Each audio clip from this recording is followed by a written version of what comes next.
Hey everyone, and welcome to the ACE, the Atomic Cinema Experiment. I am Peter, and I am joined by Tara. Greetings, citizens. And we talk about sci-fi movies on this show, and in this episode, we are going to be talking about Altered States from 1980, I believe. Did I remember that year right? I did. Good. Yes. So this is a film starring William Hurt. We will start spoiler-free, as we often do, and we will give you a warning before we jump into spoilers, somewhere in the middle, but we're going to talk about this movie. What is Altered States? Altered States is about a scientist, played by William Hurt, named Eddie, who is trying to prove something by going into a sensory a sensory deprivation tank, and he's doing experiments with it, and he wants to prove something, and it's about his kind of journey, kind of becoming obsessed with what he might unlock in the human mind by doing this, and it eventually involves taking some hallucinogens when he goes in and that kind of thing. So it's kind of a mad science movie, but kind of not. I can't say where it goes because obviously that's full on spoilers, but I will say watching this, I had no idea about what happens in the third act, and so it was a surprise. It was a surprise. Yeah, I remember watching this movie as a kid and really, really enjoying it. But I still watching this movie now had no idea where it was going to go. Was very surprised myself. This movie is a little bit weird in places. This movie is a drug trip. Because there's moments where it's kind of doing the 2001, Beyond Jupiter sequence.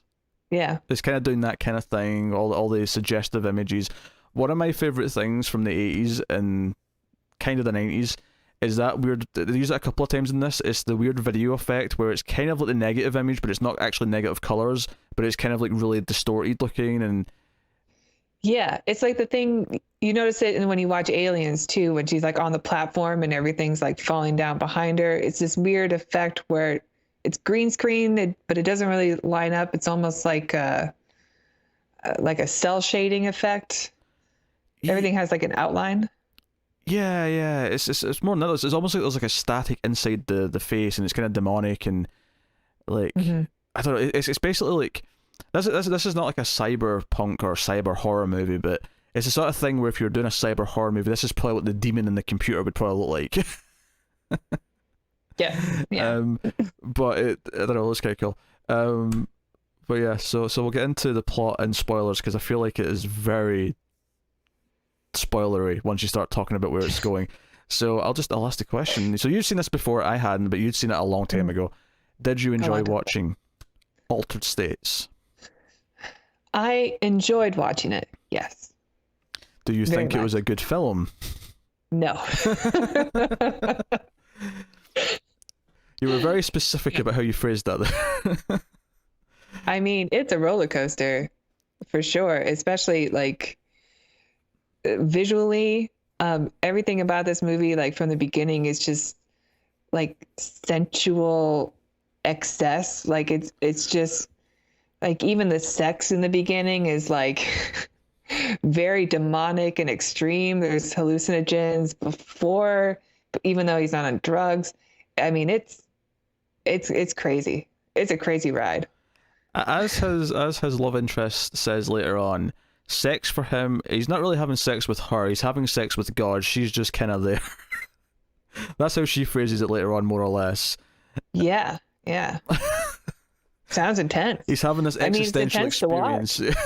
Yeah, and they're so sweaty in that scene as well. It's like someone just poured buckets of like water and maybe some like jelly over them. I imagine they started off with like the spritzer, just a light misting, and then the director's like, no, just take the top off and dump it all on them.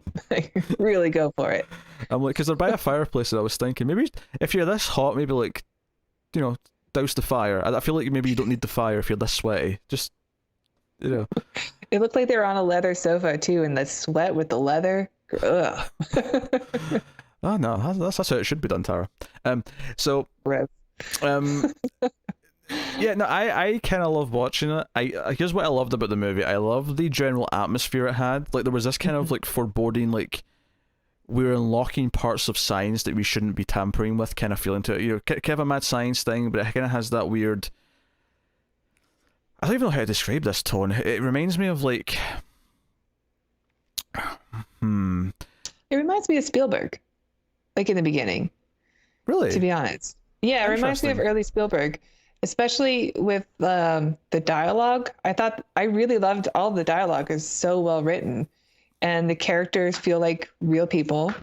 Um, there's this thing that Spielberg does. I really noticed it when I watched Close Encounters, where everything is chaotic when you're with a family. Mm. You know, everyone's talking on top of each other. There's stuff going on in the background. Some kids are using a table as a drum set, but they're still having a conversation, and it feels real. It feels like a real family, and the chaos part is just part of reality. I do. And I noticed that in this movie too. Like there's constantly people talking on top of each other, but it all seems very organic. It reminded me of Spielberg. There's a lot of that, and I was going to question what you meant, but when you explained it, I was like, okay, I actually kind of agree that that feels realistic, that side of it. The part that I would say they don't feel like real people is I think the actual romance feels really weird and kind of Yeah. quick. Like, don't get me wrong, That might be an editing thing though, it because could, it does yeah, seem like we travel through time pretty quickly with their romance. Like first they love at first sight, and then this weird marriage thing happens, yeah, and then it I kind don't of, want to get into spoilers, yeah, but like it jumps it ahead quite happens quickly. fast. Um, I will say, because he actually does this really abrupt thing. It's almost the scene from Shark Attack 3 where John Barrowman says, I'm really wired. How about I take you home and eat your pussy, right? That's like the famous dumb line from that movie. He basically has that scene where he does the same thing really abruptly, but he does it in the most polite way possible. He says, I would like to go home with you tonight, if that's okay. And I was like, that's like really abrupt, but also really polite. He's really polite about it. If it's not inconvenient, I would like to have sex with you this But her evening. reaction seemed genuine to that too. Like, oh, well, that could be fun. Yeah, sure, okay, sure, yeah, You we're going know? to do this. You seem into it, and sure. And then it just kind of cuts ahead to like, a couple of later scene, then it cuts ahead to them being married. And I don't think that's a spoiler because I think that's quite early on in the movie, like, just establishing Yeah, that he's got it's this very married early. life. But I almost felt like you almost hurt it by like having them not just already be married, because I felt like that was like the weirdest part of the relationship for me, was just how quick everything kind of moved. And I don't know, that part was weird, but I like the tone. Every time it was like him getting into the tank, and every time it was like, you know, the other guy on the outside, there's this weird kind of like almost supernatural feeling to the experiment, where I like that it doesn't actually go full supernatural necessarily. I mean, you could argue it does in the later part of the movie, but in the sense where it feels like they're just tampering with things and weird things, you know, Yeah. like dark matter, like you know, weird things in the wiring. I don't know. It's something about analog. I've spoken to Cara about this before, where there's something about analog technology that's just inherently better to use for creepy stuff, because digital is really boring, and just whereas analog you can hide things in the signals. There's things like underneath. Yeah. And he's in the tank, and it's this cool image of him in the water, because the first tank they've got, he's got this like almost like deep sea diver kind of helmet on. Mm-hmm. And like it's just a cool feeling and tone to it. And then on top of that, I really liked the music that came in that added to the tone, and just generally the ideas of the film I quite liked. The actual human characters, on the other hand, and kind of what the emotional arc of the film's supposed to be, felt really undercooked, because the ending of the film's got this kind of point that it wants to make about the characters, and I felt like had I bought into all the characters and the relationships throughout the film, I might have been hit hard by the ending. But I 100% agree. Yeah. Yeah. But because I it thought the didn't, exact same thing watching it. Although I will take exception to the character of Mason, who is the doctor with the worst bedside manner I've ever seen. I loved that guy. He might be my favorite character in any movie I've watched. He's so whoa, that's a bold angry claim. and vile, but God, he's great. He has such great dialogue. He has great dialogue. Actually, the other actor, his main kind of partner, who was like the one watching him during the experiments, and The guy that was also in Close Encounters. he's also in Close Encounters. I recognised him mainly from another Spielberg movie, A Lost World, Jurassic Park. He's in that. He's like the evil businessman.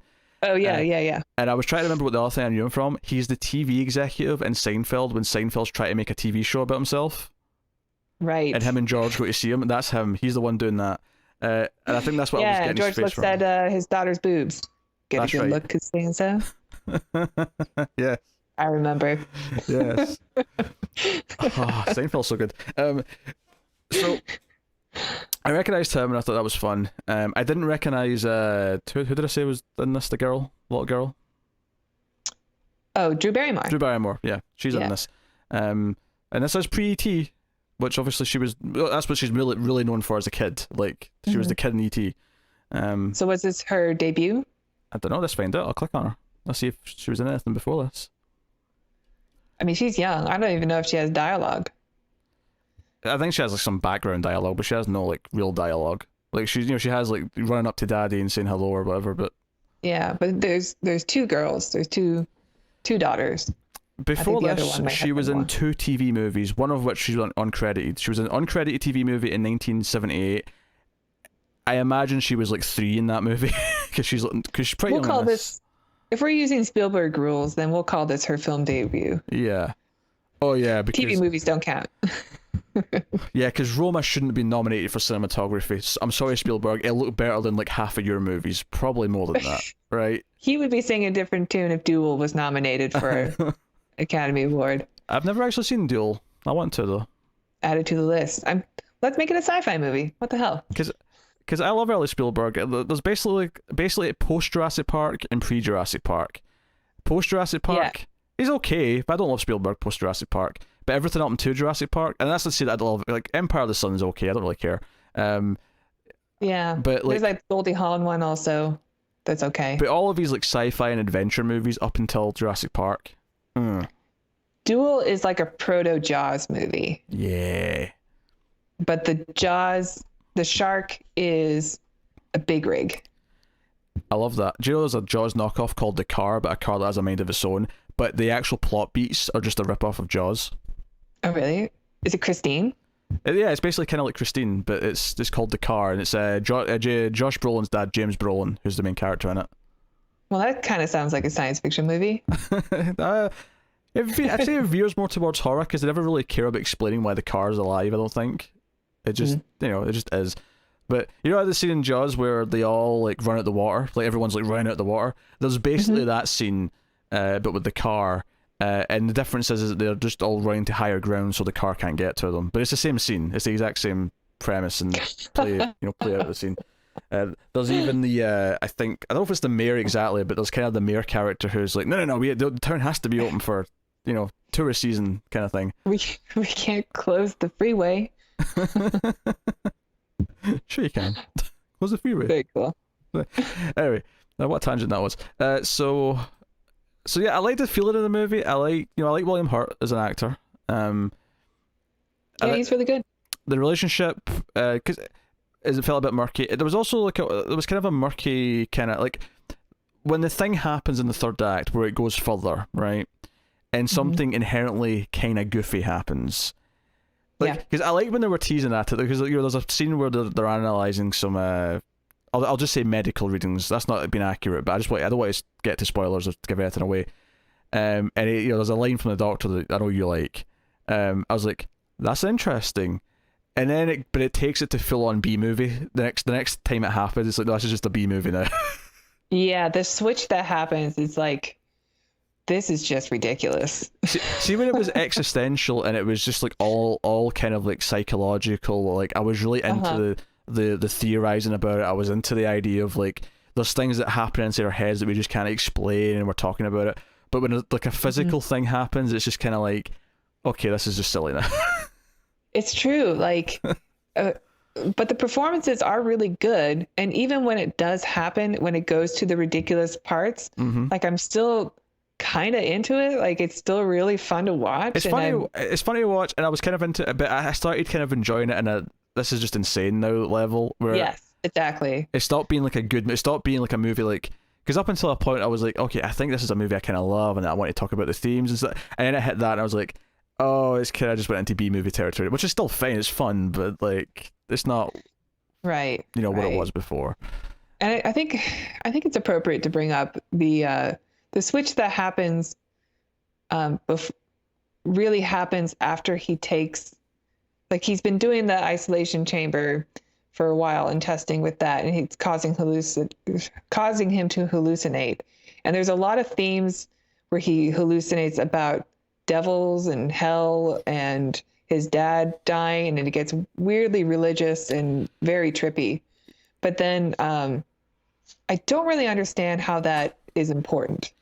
because they really, really like lay it on heavy in the beginning, Yeah, and it even shows up when they're like having sex. yeah. But then it just kind of fizzles away. Like it doesn't really matter. Early on, like I thought, like because the dad's death was brought up a couple of times back to back, and I thought, okay, like that's going to be a big theme about this movie. Is like his motivation for doing this is that he can't accept that we just don't know things. He wants to find answers, and it's all relating because he talks about how the day his dad died was the day that he kind of stopped even remotely thinking that God or religion was a real thing. At least he stopped having visions of God and things like that, and how he thinks that there is answers in the spiritualism, but it's different from what religion is. But religion, he sort of works through that lens because that's how most people understand it. And I thought that was going to be a big thing. There's going to be more of that. But then his dad's death is never really mentioned or kind of alluded to at all for the rest of the film. After that, it just kind of goes away. No, but they really laid it on heavy in the beginning. Like this is going to be important to the character or to something. But it really doesn't. It doesn't play into anything later on. I guess. And even the hell stuff doesn't really come back. Like there's some imagery, maybe, but for the most part, like that whole first act buildup was just totally abandoned. And it's a shame because some of that stuff was really interesting and kind of psychedelic. Yeah, I was into it. I think the first act is like the best part of the movie. So yeah, honestly, it may be. I think when they start experimenting again, it gets better again. I think there's like a weird trip to Mexico at one point where while there was some good stuff in there. Yeah, I wanted to bring that up too, for sure, because that's really where the turn happens for me. Because the turn for the character is when he brings hallucinogenics into the tank with him. But sorry, go ahead, go on. But going to Mexico. I think the specifics of that we should probably say for spoilers, but yeah, that was definitely like a weird section. I think if I'm going to just say overall spoiler free, like how do I feel about it? Like, I'm glad I watched it. It was an interesting watch. There's a lot of good things in it, and there's definitely some stuff that's not great. That's still kind of fun to watch in a kind of bad way. Yeah. It's kind of a weird missed opportunity though by the ending, and I feel like it feels like a bit of a missed. It's like part of me thinks like I wouldn't hate a remake of this with like a different kind of like direction for the third act, but at the same time I'm like, I don't know if you'd achieve the tone that this does now. I feel like the weird effects are part of what gives it the charm that it has to make it feel kind of surreal. I think it's a product of its time. It is. It totally is. So that's kind of is. But do you want to do spoilers then? Do you want to? Yeah. Dive into spoilers. So full spoilers for Altered States. So first thing I actually want to talk about is when he goes to Mexico and he takes this drug that the natives have. And it's maybe this drug that makes you see into the because his whole argument is that everything's matter, everything's atoms that have existed for millions and millions of years, right? It's not we're all recreations of like things that existed before on a atomic level. I think it's also borrowing from like there is such a thing as like biological memories where it's just how we know to stay away from brightly colored like amphibians and insects and stuff like that. Yeah, it's to know to go towards the brightly colored fruit, but stay away from the things that are poisonous. Like we just have an inane response to things like snakes and spiders and the other example that's always used is you ever wake up and you have that feeling you're falling but you're not really. That's a safety mechanism because we used to sleep in trees, and because you might actually fall out of the tree, so you were kind of trained to like always be prepared that you might fall and have to like react quickly. That's what that. Interesting. Apparently, that's what that feeling comes from. It could be bullshit. I don't know, but but there is such a thing. Like all animals and insects in life have some sort of memory that gets passed on. Oh yeah, because otherwise, how would any animal know? Like because it's fine for humans because we teach each other to do things, and other animals do that to an extent. But like, how does a newborn, I don't know, cat, for example, like know to do a thing? Like, how does an animal that's not been trained to do anything know that it needs to eat? It just does. Right. Hunger is something you feel, and you just you have to eat.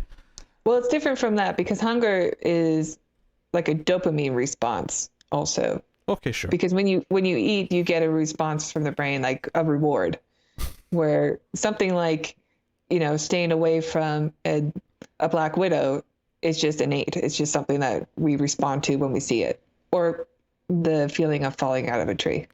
Yeah.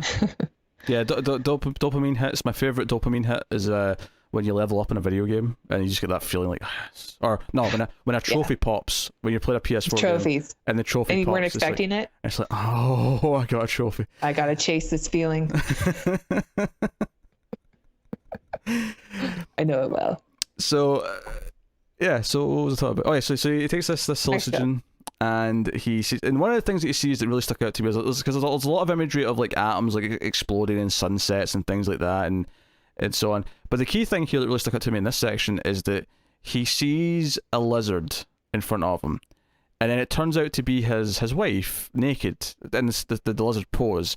And then when he wakes up, he's killed a lizard, and I guess it's foreshadowing that he's going to harm her by being around her. That, you know, his obsession is going to lead to her demise or something like that, or, you know, it's going to tear her apart. And I guess arguably that's what he finally overcomes at the ending, is that he, you know, because he's got this thing in the movie where he doesn't say "I love you." Like, she acknowledges that he would never say that, but that's how the movie ends. The movie literally ends with him saying "I love you." He's love's conquered all. Oh my God! It's the Interstellar ending, right? But I thought it was like love was the answer. But because of all the religious stuff that was going on, I couldn't help but think of like Adam and Eve and like serpents, and like I thought it was like warning him of like something like that she was going to like, you know, put him astray from his work or something like that. Or and I guess he kind of, that's what he takes from it, because he divorces her in the weirdest divorce like storyline I've ever seen in my life. Right. It's just done through exposition of a side character who heard it from his wife and then repeats it. Like, it's so strange. It's so weird because they only just like, because they have this conversation where she comes to his work. They've apparently been dating for a couple of months after the weird sex scene, and she says, you know, I've got that job at Harvard and you're going to be at Harvard, so, you know, we're going to be living in Harvard together.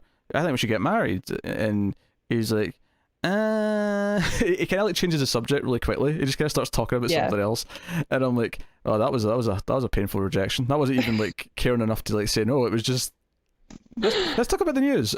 Let's talk about the news. And we have this weird scene out in the hall where she kind of just has to talk him into it. Like, you know, they're sitting there and he basically says something like, well, I'm a crazy man and you kind of like love me anyway, and like, I guess like I'd be foolish not to take advantage of that. So sure, we can get married if you want. Yeah, I think he literally says, "I'm not going to do any better," which is not something any woman wants to hear. I don't think that's something that anyone wants to hear. I know why she's with him, because he's insane, and apparently the sex is insane and awesome. So she's in it. It's a religious experience. Yes, she's attracted to his genius. Because at one point he's like, is it sexually that weird? And he's like, yeah, it is, but I like it most of the time. Most of the time. Although sometimes if you can protect... She says, let's get married, and if it turns out to be if it turns out to be a mistake, then we'll just say goodbye, you know, like, no big deal. Cut to 7 years later, they've got 2 kids, and we find out they're getting divorced, and it's like, his friend, you know, comes in. What was his friend's name? Arthur. He comes in, and this is the one who's been doing the experiments with him. And they're finally living in the same city again. They've both just moved to, I want to say San Francisco. I think so. Yeah, and he's like, hey, like I just heard that you may be getting a divorce. What's happening here? Like, you seem so happy. And he's like, yeah, the wife's pretty happy, but you know, she's kind of in the way of my work. Like, the wife and the kids are a distraction. I want to focus on my work. It's very matter of fact. There's no emotion in it. He's just kind of like, this is just inconvenient. And I mean, I believe it from the character that we've seen so far. Like, he is very just work obsessed, and to the point where he does ignore the life around him. But it is still very strange the way it's I don't know, the way it's just announced in the movie and then kind of forgotten about. Like, she disappears for a while. Yeah, they're kind of separated for a while. She's living in another country with the kids, and he seems to have some casual sex while he's away. We don't really see much of it, but he's got a woman with him at one point. He has sex with a student, and he announces it to his teacher friends first, like, I have a date with a student. Different time. That was acceptable at the end of the 70s, start of the 80s, apparently. Yeah. They were all doing it. That was just the benefit of being a snotty professor at a university. You had your pick of the students, apparently. But So yeah, and like I don't know, it's like you say, I buy that he's like that. Given this is the character we've set up, I wish that I cared more about her trying to break through to him, because I think that's maybe what the movie's missing for the ending Yeah. to work. And she's really good too. She's a good actress. Mm, And I do buy the scenes that she's in. I just don't buy the arc at the very end that pays off. The yeah. whole love story, love conquers all message at the end just doesn't really play through because we don't see them in love. We see Never. her tolerating him and him trying to stay away from her with the occasional weird demonic sex in between. It's kind of the perfect relationship in a lot of ways, though, when you think about I mean, that's what all marriages end up. it. What demonic sex in between us tries to stay away from her. Well, those are the ones that last. Yeah. um, nah, so I mean that's maybe that's the biggest feeling in the movie, because that's the thing that makes the ending not feel like it works. But the second biggest feeling in the movie is when it gets goofy. So Boy, does it ever. there's this great scene the first time, or maybe it's the second time we see him take the hallucinogen in the tank, because they show this third character who's running their department, right? This is the character you like, Mason, comes in and he thinks they're crazy, but he kind of goes along with it, and he's this grumpy character the whole time. God, he's so insane. I love him. So they do an experiment where he gets into the tank with the thing, and they're both there watching, and he's frustrated because it's taking so long, and they check on him a couple of times, and then things get proper crazy, where they try and open at one point, and there's like steam coming out and everything, and it's like all crazy, and they pull him out, and he's got like white stuff all over his face, but he's also got like blood all over his mouth, right? And Yeah. Well, they said he was floating in like a saline solution or like salt water. So I thought maybe that's just salt at first, and the blood is from like he bit his lip or something like that. Or yeah, he, and he claims though that he was dreaming of eating like a deer or something like that. Like he goat. was, yeah, Yeah. it may have been a goat, yeah, and that's what the blood was, and he can barely speak. He's like, he's really like out of it, and they go and get him checked out, because Mason's like, nah, we're going to check you out in every possible way. We're going to get X-rays, everything, and he's like, okay, we've looked at the X-rays. They look a bit weird to their eyes, but they're not experts at reading X-rays. It's not their field. So he's like, I'm going to go over to the X-ray department and get like one of those doctors to have a look at this. And it has the line, he's like, he shows him the X-rays. He's like, are these weird? And he's like, Weird. He's an effing gorilla. And I like this like kind of thing, but there's some genetic thing going on inside him. Yeah. So And this was sort of brought up earlier because he's been working in the past researching schizophrenia patients. And he has mentioned in the past that some schizophrenia patients have been able to change their bodies in some way. I think it's the same theory that was explored in the movie Split. I was going to say that's yeah, it's Split, yeah. Yeah. And he's basically told not to do it again. This is when the wife comes back out of the movie and tries to talk to him, and the friend Arthur has like spoken to her and said, hey, can you talk him out of doing this again? Like this is getting scary, to stop this. So he actually sneaks in and does it behind everyone's backs, like one night. He sets it up himself, he goes in with a hallucinogen, and this is when the crazy thing really starts happening, because he comes jumping out of the actually, before I should even say this, because even before the wife comes back, there's a scene after he came out that one time with the blood in his face, where he's with that other woman, but he goes to the bathroom and his arms kind of like mutating a little bit. There's like, Yeah, it gets all like Cronenberg. Yeah. Actually, there's a lot of parallels to The Fly, I thought, while watching this. Yeah, there's Cronenberg's some, Fly. actually. It's funny, because this stuff started happening, I went, I had no idea this was going down this route. Like, I had no idea this was going to have, like, mutations, or, like, he was going to change. And you come to this scene where he's done it himself at night, he comes jumping out of the tank as, like, a caveman. Yeah. Like a Neanderthal looking, and obviously it's not, Neanderthal's not what we evolved from, but, And it's not William Hurt in makeup. They got a different guy, a guy who's really good at parkour. Clearly. So that was a little bit better. And despite how silly he was, ridiculous. I kind of like the tone of these scenes, like him running around at night and going through the halls, and he almost kills a security guard, and then he follows a pack of dogs to the zoo and actually kills like a lamb and eats the lamb, like just as it is. And what's weird, the zoo scene was pretty funny. I didn't expect to go to a zoo, but like watching him interact with all the different animals, I mean, just entertainment wise, it really slowed the pace down. So you kind of had a moment to go, this is really ridiculous and pretty, like, I don't know if I'm enjoying it or if it's just really bad. I think like I was enjoying it as a good movie, despite some faults up until a point. This is the part of the movie where I was like, okay, I'm actually enjoying this a lot still, but it's no longer good. Like it's went off a bit of a cliff. Yeah, but then the next act they like double down on the weird factor. Oh, they do. I love the weird stuff at the end.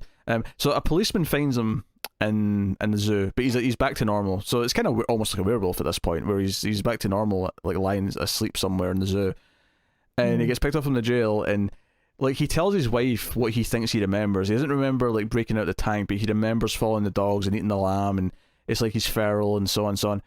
And he says it's the most satisfying night he's ever had. Like, you know, the finding the food and eating it with his bare hands was the most And I was actually thinking, you being vegan watching this scene, like just how just how brutal, like, you know. Yeah, I think a lot of animals were murdered for this movie. How carnivorous. Which if it was, yeah, that would not fly with PETA now. So, you know, like he tells the wife all this, and then Mason comes in and is like, "Hey, you know, a security guard was almost killed. There was like some sort of ape down in the halls at the lab tonight. Would you know anything about that?" And the wife immediately turns and looks at him and goes, "Did you like the horror elements of that scene of like the security guards like peeking around corners and stuff, and then a monkey man shows up?" I did enjoy that actually. Yeah. Again, the movie went off as soon as he jumped out, is, you know, transformed. I was like, okay, we're in B movie territory now. But yeah. Like, I was kind of enjoying it for what it was. And so the wife gets scared because he's like, wait, did you like almost eat a man to death? Is that what happened? Like, is this where we are now? And he of course like is getting more and more screwed up. He's having these hallucinations, even not been in the tank, and he's mutating. And because there's that great scene in the shower where his feet change to like hairy big feet, and then they switch back. Yeah, but it kind of gave me the impression that maybe a lot of these transformations were just in his mind. Like he wasn't actually transforming. He was just feeling, I don't know. But then he actually does transform. So. Yeah, and also, I mean, I would accept that maybe. Because he's transform and then instantly, like, they're back to normal. There's no pain process. No. It's not like watching American Werewolf in London transformation. Oh, sure, yeah. I would accept the argument that even the full transformation is all just like in his head. Like it's more of a psychological thing, and I was kind of hoping for that, to be honest. And we're just seeing the representation. The problem is though is that even if that turned out to be the case, the scenes itself still feel B movie because the visual of it is what makes it a B movie. The visual of it just feels silly. Yeah.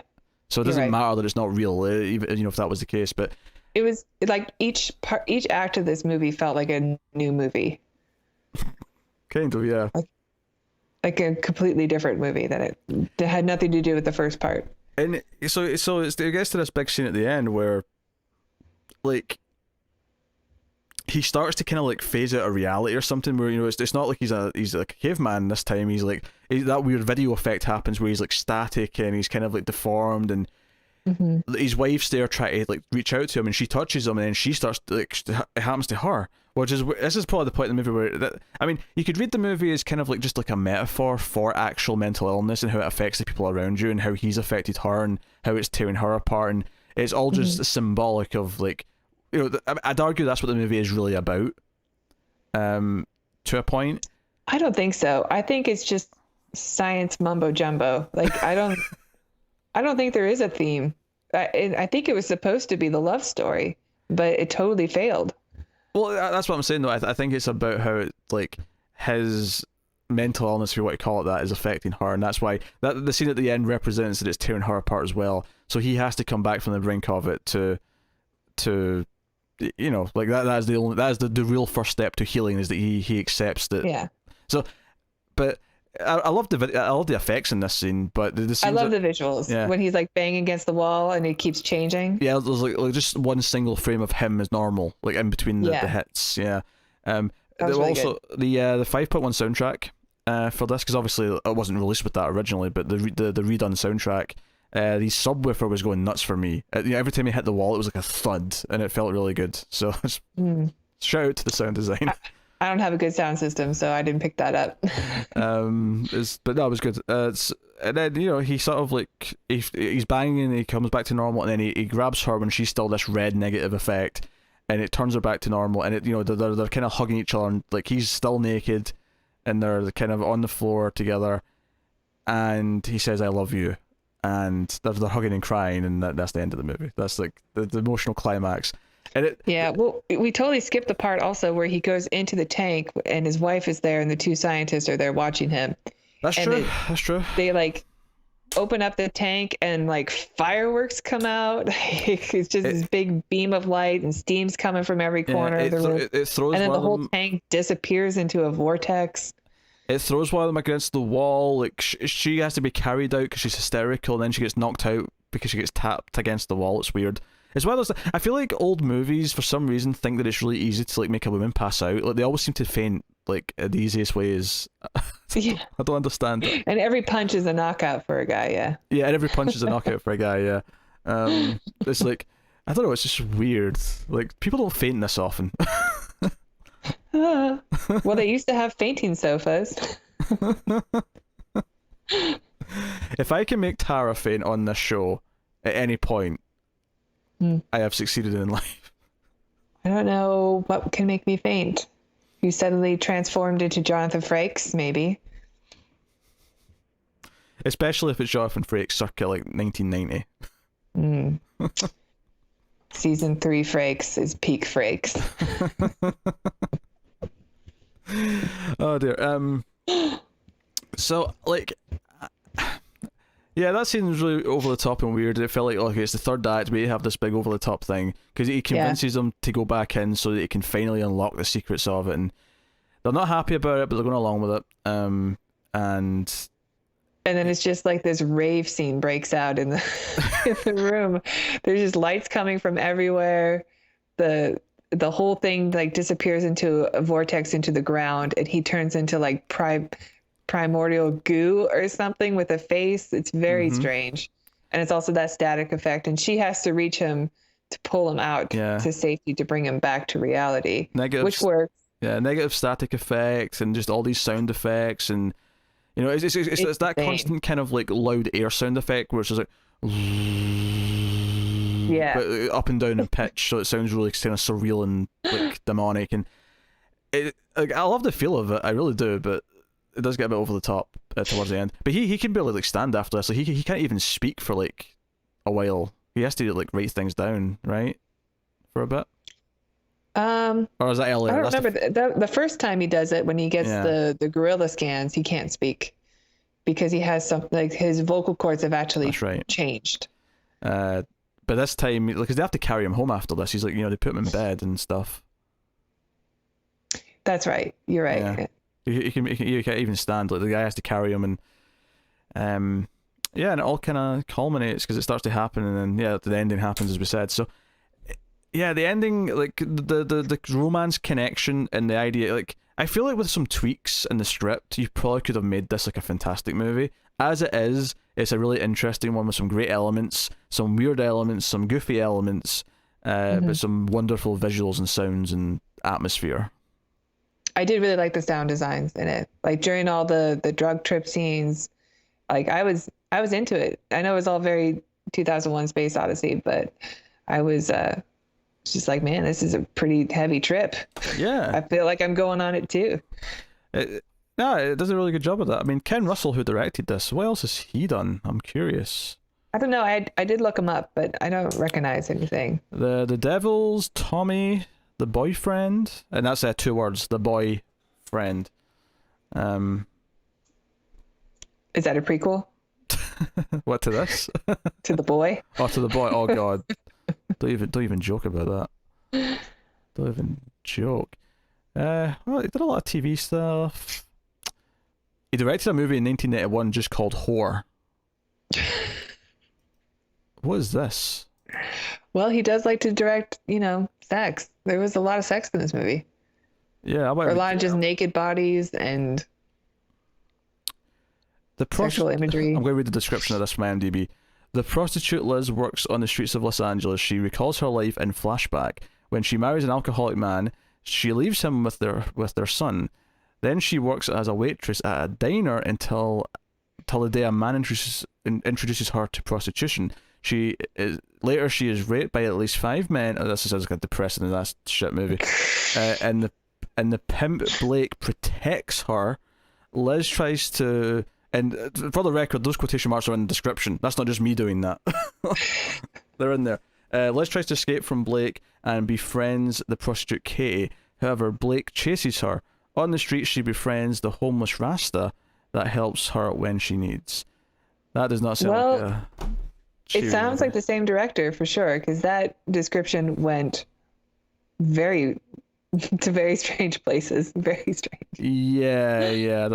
I don't think I need to see that movie. It sounds super depressing, and that's not going to be on my list. I think the director of this movie, like, he clearly has a vision and he's talented, because there's a lot in it that's really good. Like when I think the dialogue is all great. I don't know who wrote it, but maybe that's why. And again, I saw a lot of parallels to older Spielberg films when I was watching it. And even in the beginning, when he started to do the mutation stuff, I was reminded of The Fly. And The Fly has sort of the same arc with the character. Like, it's about love. It done better though in that movie, admittedly. For sure. We haven't reviewed it yet, but it's on our list. Paddy Chayefsky wrote the novel and then adapted it himself. Okay. Do you know what's really weird about that name? Paddy's so Irish, but then Chayefsky's like so Russian, or at least Eastern European. So I don't know the lineage of Paddy Chayefsky, but I'm curious. And interestingly, he was born in the Bronx. What an interesting person. Yeah. Well, the U.S. is the melting pot. There's a lot of Irish people though, in New York. New York. Yeah. So I mean that part makes sense, but fair enough. As you do. It's an interesting movie. I'm glad I watched it. There's some nice little directorial touches. There's a scene where, when he's been asked about the guard, like, do you know anything about that? He's like William Hurt standing at the end of a hallway, and he's like in complete silhouette, like he's in shadow. You can't see his face, and it feels really intimidating. There's a lot of moments like that in the direction that I really like. There's a lot of good visuals. Like he did that thing a couple of times where it was just the silhouette of William Hurt, and there's like this bright light bordering around him, and it was a really cool looking effect. Like, I thought it was really going to go somewhere, but then it just doesn't.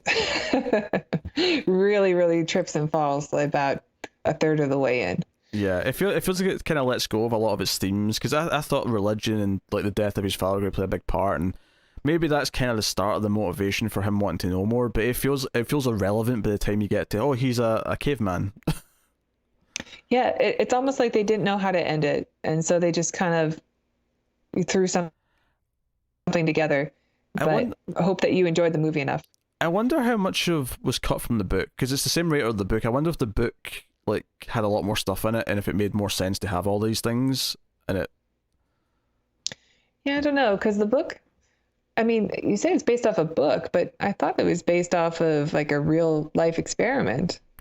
I mean, I'm sure I wonder if the book's just inspired by the experiments. Like, it took the experiments and then obviously embellished it, because, as far as I know, there was no cavemen running around. No, but there were like isolation tests being done in America for like the government or the military. They did LSD test in isolation chambers, and I think they used LSD for like a truth serum, or they tried to figure out if they can use it for that. There's a Lilly, I think his name was Dr. Lilly. I listened to a podcast about it years ago. It was really interesting. I mean, the whole experiments were totally useless, but they were fun to listen to.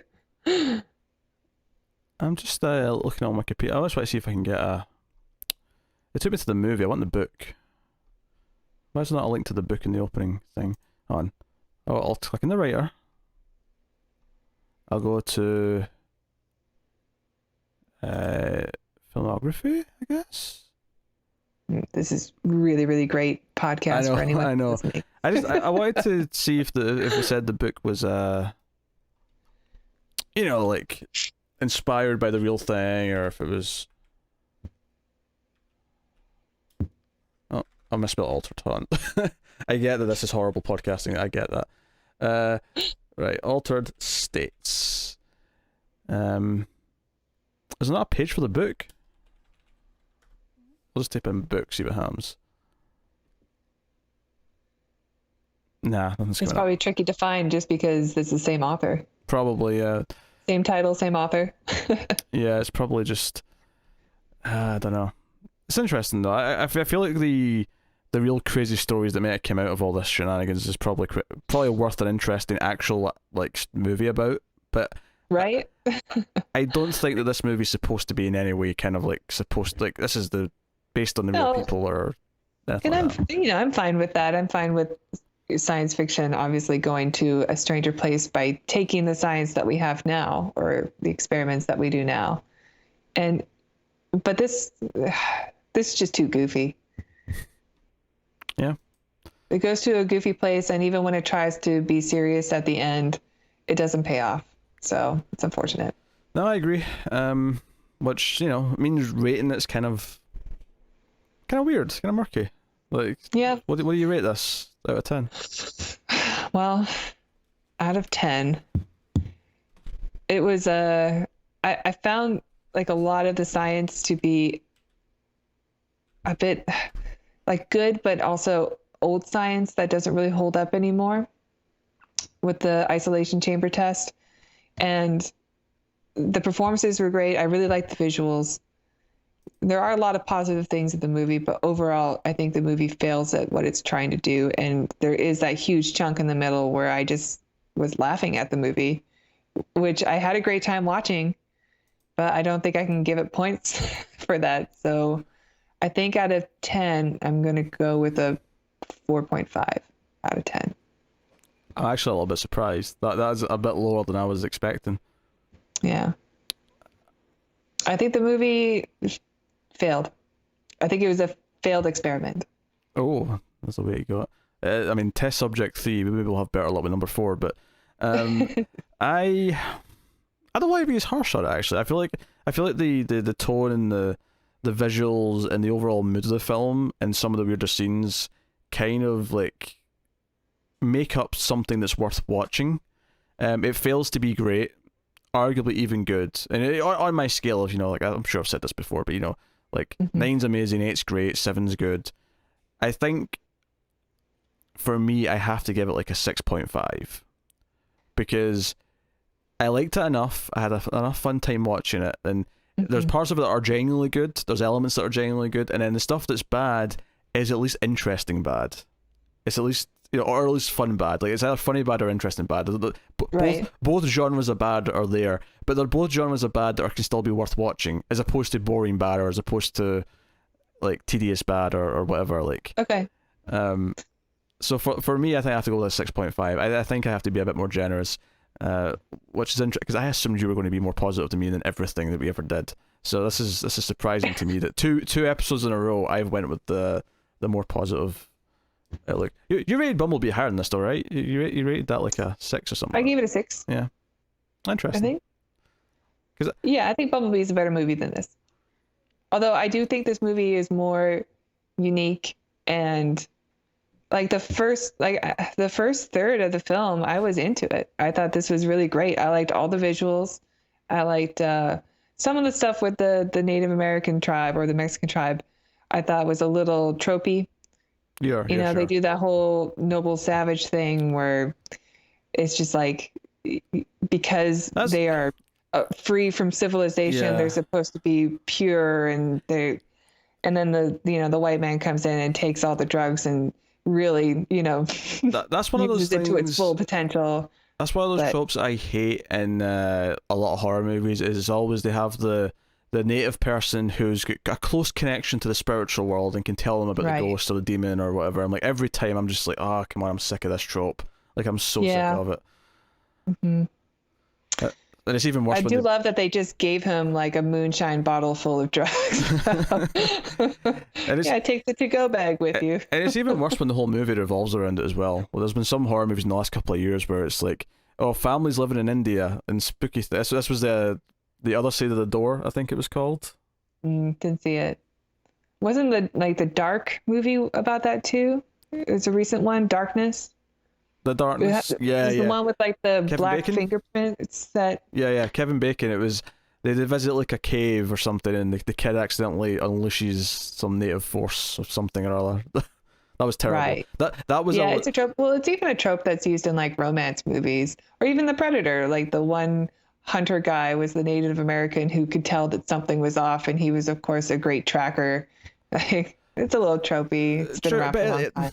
at least in that though, it just kind of felt like It's still a good character. yeah, And like I still love that character.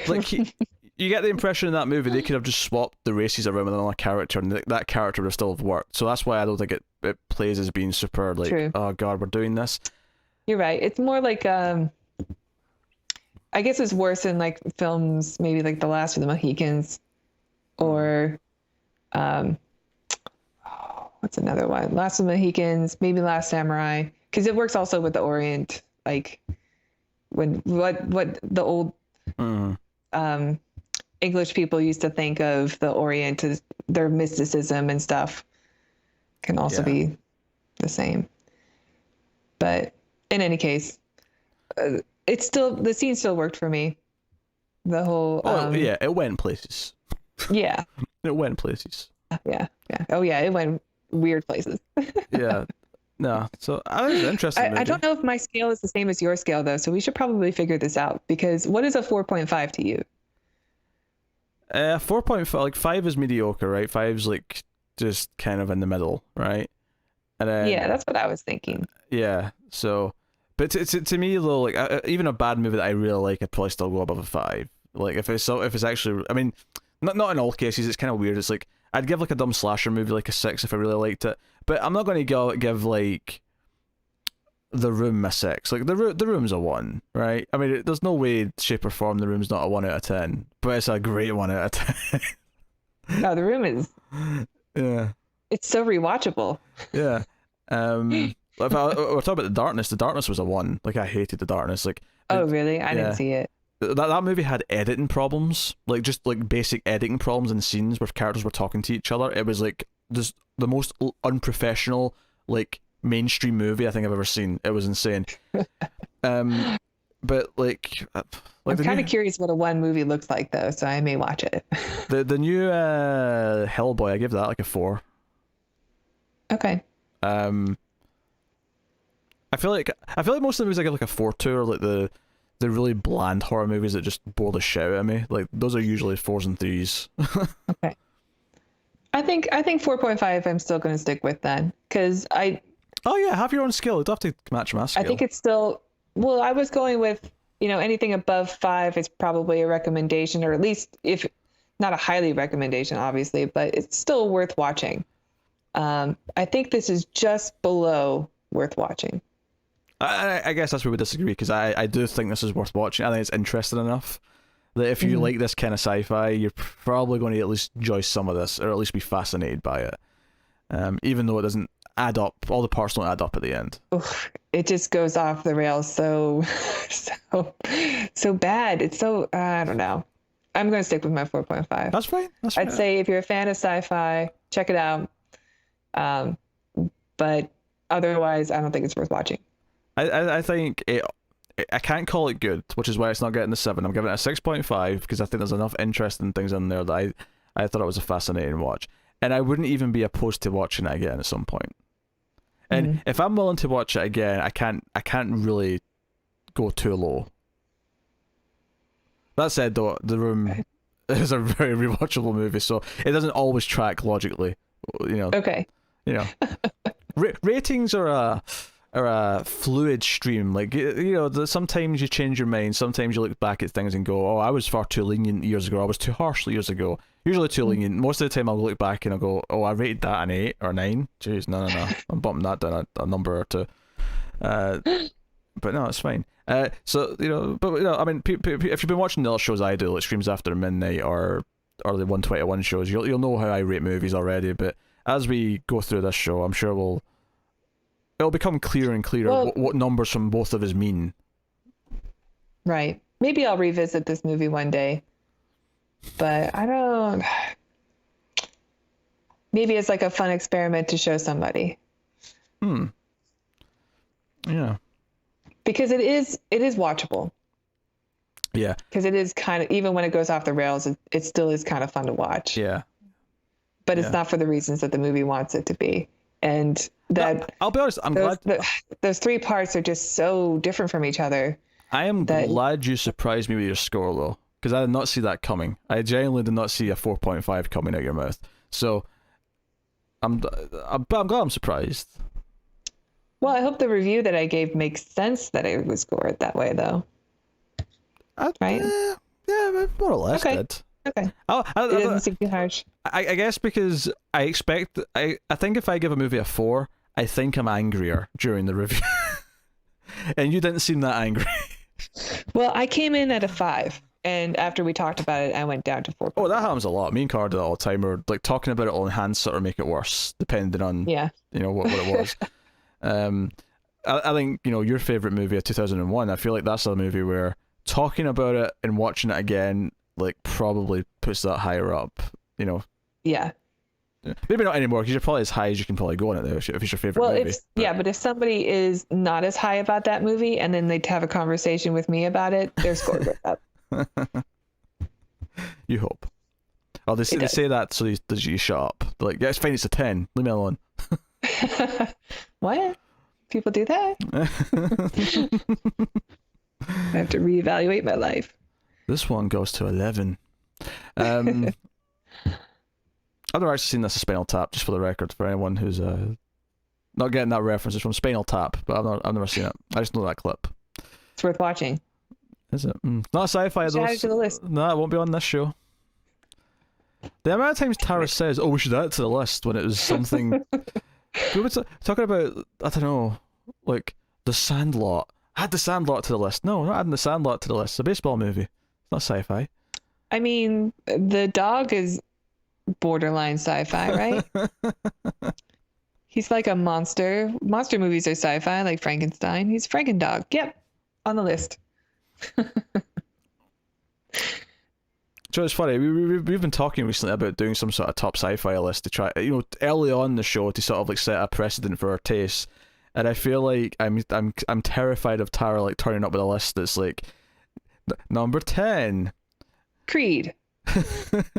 Number 9, Die Creed Hard. Again.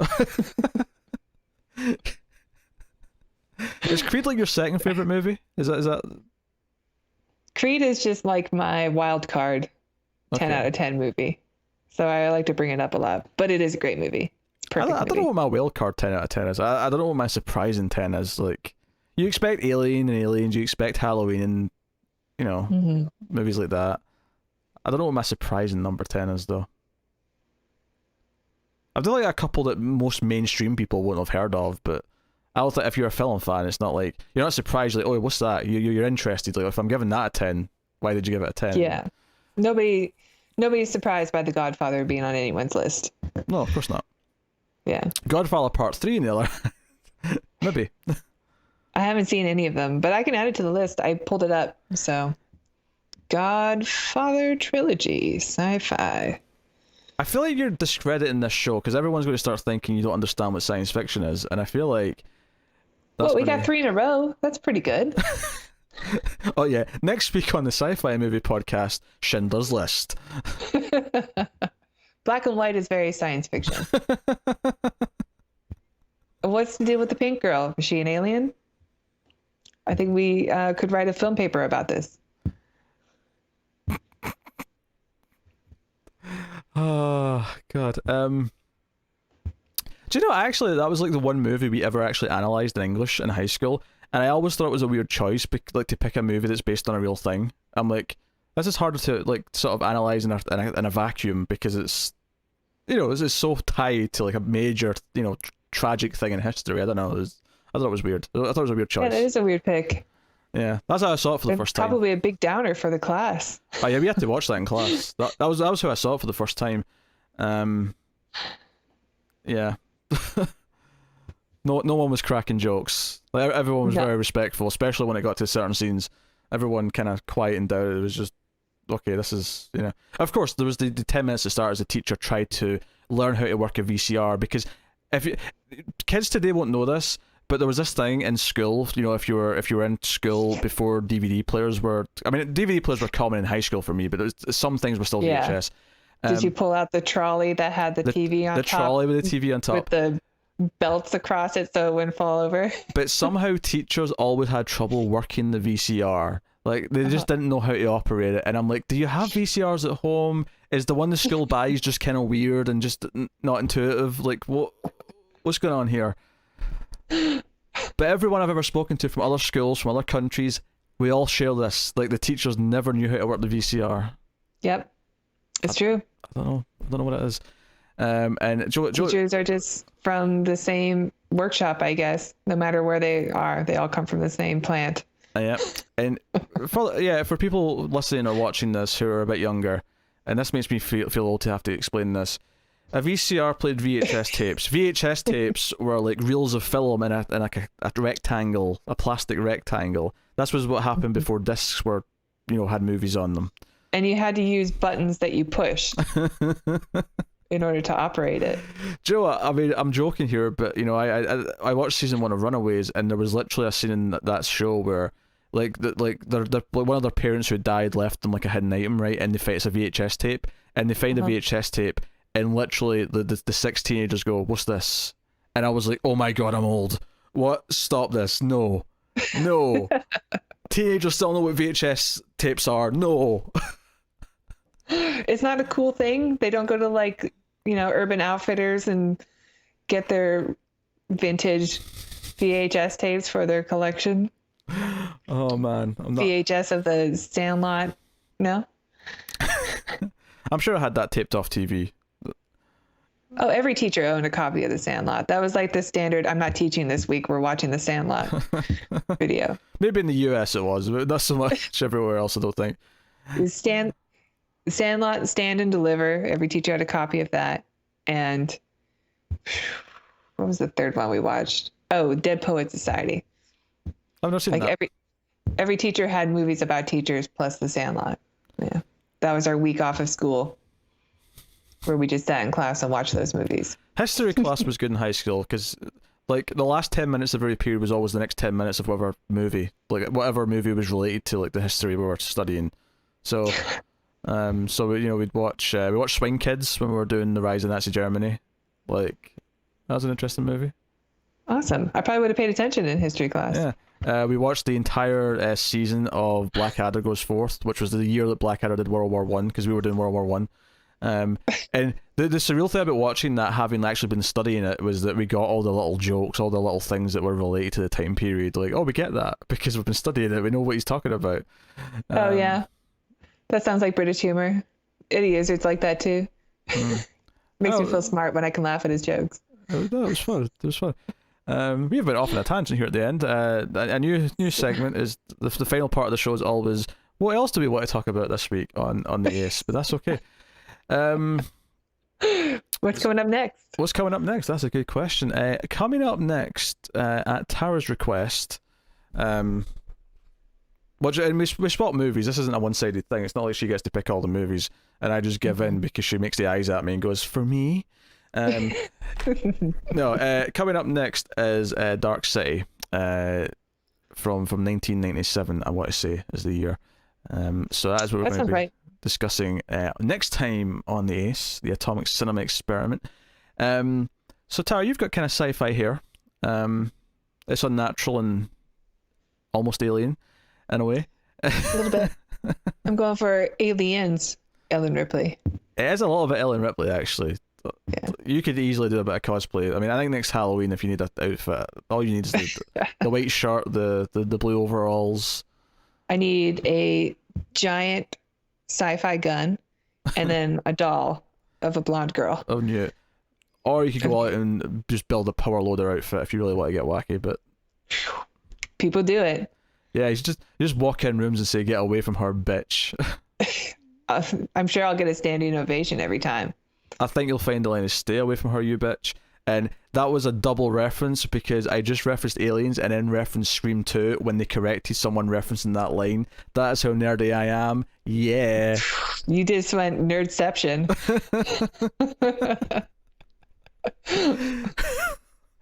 Oh my god. Do you get a trophy for that? Ding. I should get a trophy for that, yeah. Trophy unlocked. That's You at need least to a make silver. You need to add that to the show. We need to just start doing trophies every time we make an awesome reference. Do you know what I love about that scene in Scream 2 though? There's the debate in sequels and like he brings up Cameron and how good Aliens is and how good Terminator 2 is and like I'll stand by it. I think Cameron's like one of the best sequel makers of all time. Like I don't care what you think of Avatar. For sure. Avatar 2 might be the best thing ever because he does number 2s like nobody's business. I like Avatar. Avatar got a bad rap after it came out, but everybody loved it when it came out. See when Avatar 2 is about to come out, we'll do Avatar 1, and I think you'll be surprised to find that both of us probably quite like it for the most part. So, we usually lost like half the viewers. They're like, no, Avatar, don't like it. No, we're not listening to these two anymore. But Oh, come on. Those people are probably just... They remember what it was like when they saw Avatar in the theaters. Like it's not Cameron's best movie or even like in his top like 4 or 3. Sure, I get it. It's Dances with Wolves, it's Fern Gully, but you know what? It's better than both of those. I would agree. I'd rather watch Avatar than both of those. Yeah. Thank you very much. It's got a James Horner score. Who passed away, right? Like he passed away after Avatar, I think. Yeah. He did, yeah. Like plane crash or something, right? Yeah, I think so. I'd it was more recent. I'd forgotten that, and then just as I said his name there, I'm like, oh, I think he died actually, like since. Oh, Yeah, it's only a couple of years ago, I think. Because he also did music for Titanic and Braveheart, and those are like he reuses a lot of the same little tricks, but his music's still very good. And Avatar was not so. But anyway, we'll talk about Avatar someday. So yeah. So it's funny because I was cracking a sci-fi hair joke. I was doing that to lead into making you do the outro, but you caught me off track with all your shenanigans. So yes. Come on, do the outro for me. I'm not falling for that on camera. I'm going to lose all my cred. I'm going to lose all my cred. So, how about we swap items? Okay, you can do part of it. So, what's the first thing I usually say? That has been us. You can leave us your opinions by commenting on the YouTube page. You can also like and subscribe. That helps us out a lot. Peter, you could take over from here. You can also get us on Twitter at mailed_fuzz for channel updates. I always forget the Twitter. Yeah, you always do. I don't have one. But you can also support us financially over at patreon.com/mailfuzztv, where you can support us for as little as $1 per month, and you get bonuses and exclusives. In fact, starting in May, the month of May, for your $1 per month, you will get a bonus episode of this very show, The Ace, the Atomic Cinema Experiment. You also get a bonus episode of Screams After Midnight. You get an episode of either Almost Cancelled Extra or 121 Extra. They rotate. And then you get other stuff too. You get some stuff early, including this show. You get this a week early if you're on Patreon. So go have a look, see if it tickles your fancy. You can get a nice mildly fuzzy feeling in the pit of your stomach if you want to. So that is that. Is there anything else you would like to add, Tara? We have a store. We do actually, yeah. We have a spreadsheet store. We have both a US and a UK store. There's links in the description, and you can buy shirts and hoodies. And possibly by the time this goes up, there'll be the Ace shirts and hoodies. Yes, thank you very much once again for watching or listening. We always appreciate it. Look forward to next episode. Keep watching sci-fi and computer at Salsa.